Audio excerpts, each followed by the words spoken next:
ஹர்திக் பாண்டியா, என்ன நீ நீ என்ன பால் போடணுமா குடு. நான் வந்து போடுறேன். என்ன எத்தனை ஓவர் நிக்கணும்? எங்க போடணும்? நீ என்ன என்ன வேணா பண்ணிக்கோ. நான் போடுறேன். ஒரு ஒரு ஸ்வாக் இருக்கு. அது அந்த மனுஷங்கிட்ட எப்படிதான் இருக்கோ தெரியல. இவ்ளோ பிரஷர் மொக்க அதுதான் பார்த்துட்டு இருக்கவன் பிரஷரு, நின்னுட்டு இருக்கவன் பிரஷரு.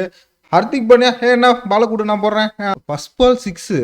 அடுத்த பால் ஃபர்ஸ்ட் பால் 6 போச்சா? சரி அடுத்த பால் குடு அப்படின்னு. அந்த மனுஷன் ஸ்வாக் தான் போ.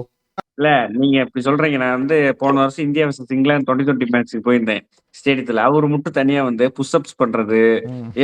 ஆடியன்ஸ் முன்னாடி அந்த இது லைன்ல வந்து புஷ்அப்ஸ் பண்றது, இதெல்லாம் பிராக்டிஸ் பண்ணிட்டு இருக்காங்க. நம்ம ஆள் மட்டும் புஷ்அப்ஸ் பண்றது, ம். எக்ஸசைஸ் அப்படியே அந்த பாடி பில்டிங் எல்லாம் ஜிம்ல பண்ணுவாங்க அது மாதிரி பண்றது, பயங்கரமா கண்ணாடி போட்டுட்டு தான் எல்லாம் பண்றாரு. ம். அப்படி இப்படி இப்படி இப்படி பண்றாரு. அவர் மனசுல உண்மையிலுமே ஒரு ஹீரோ மாதிரி நினைச்சிட்டு இருக்கிறாரு. அவருக்கு ஹர்திக் பாண்டியா தவிர மீதி எல்லாம் கிரிக்கெட் விளையாட வந்திருக்காங்க. நம்ம கிரிக்கெட் பிளஸ் ஆக்டிங். ம். ரிட்டையர்மெண்ட் ஆனதுக்கு அப்புறம் உடனே நம்ம பாலிவுட்ல ஒரு ஹீரோ என்ட்ரி. ம். நம்ம ஹர்திக் பாண்டியா நீங்க வேணா வெயிட் பண்ணி பாருங்க. இது நடக்குதா இல்லையா